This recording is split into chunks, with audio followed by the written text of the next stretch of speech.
नमस्कार मंडळी. उपवास म्हटलं की रताळं हजेरी लावतं. गोड, तिखट, चिप्समध्ये देखील झकास लागतं. 3 वेगवेगळ्या चवीनं करूया आज स्वयंपाक. एकादशीच्या थाळीत भरूया स्वादाचा ठसठसाट झटका. चला तर मग बनवूया रताळ्याचा हलवा, कुरकुरीत चिप्स आणि झणझणीत डोसा किंवा आंबोळी. आषाढी एकादशीच्या शुभेच्छा. उपवासात काहीतरी गोड हवं ना. आज आपण बनवणार आहोत अगदी झटपट आणि स्वादिष्ट रताळ्याचा हलवा. या हलव्यासाठी लागणारे साहित्य अगदी कमी आहे. उकडलेले रताळे, साजूक तूप, गूळ किंवा साखर आणि वेलची.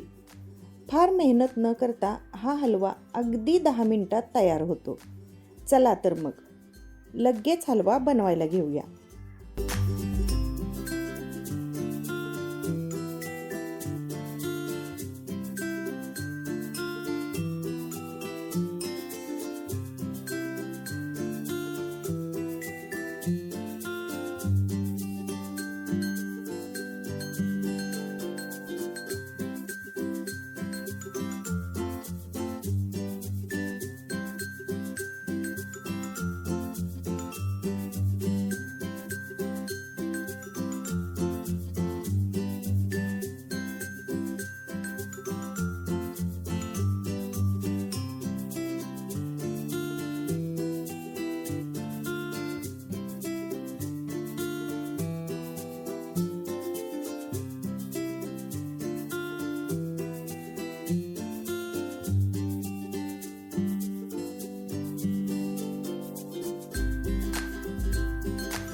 सुगंध दरवळणारा आणि उपवासात तृप्ती देणारा रताळ्याचा हलवा तयार आहे. हा हलवा आवडला तर लाईक, शेअर आणि सबस्क्राईब नक्की करा. आता उपवासात काहीतरी कुरकुरीत खायचं मन झालंय, मग या खास रताळ्याच्या चिप्सची रेसिपी तुम्ही मिस करू शकत नाही. यामध्ये लागणार आहे पातळ चिरलेले रताळे, थोडे सैंधव मीठ आणि तळण्यासाठी तेल, एवढंच लागणार. हवे असल्यास वरून मिरपूड, सुकं आल्याचं पूड किंवा उपवासाचा मसाला शिंपडू शकता. चला तर मग रताळ्याचे चिप्स लगेच तयार करूया.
हे पहा, चिप्स तयार आहेत.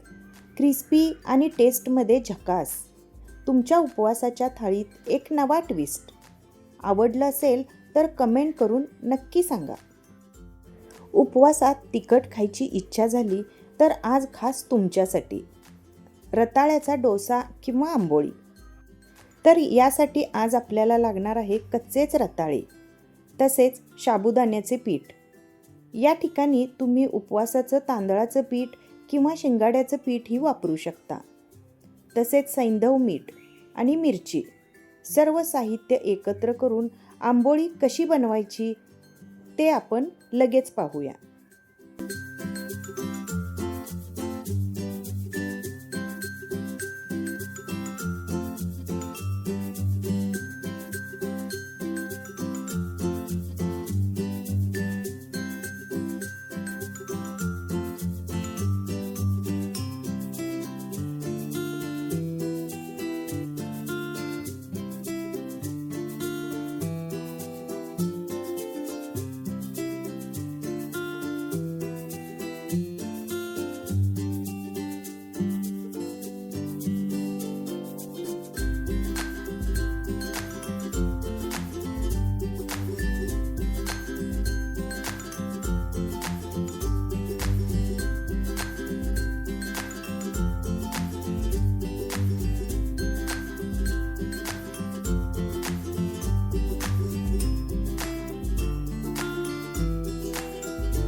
उपवासात पोटभर आणि चवदार असा पर्याय म्हणजे हाच रताळ्याची आंबोळी. तुम्ही आंबोळी या पद्धतीने करू शकता.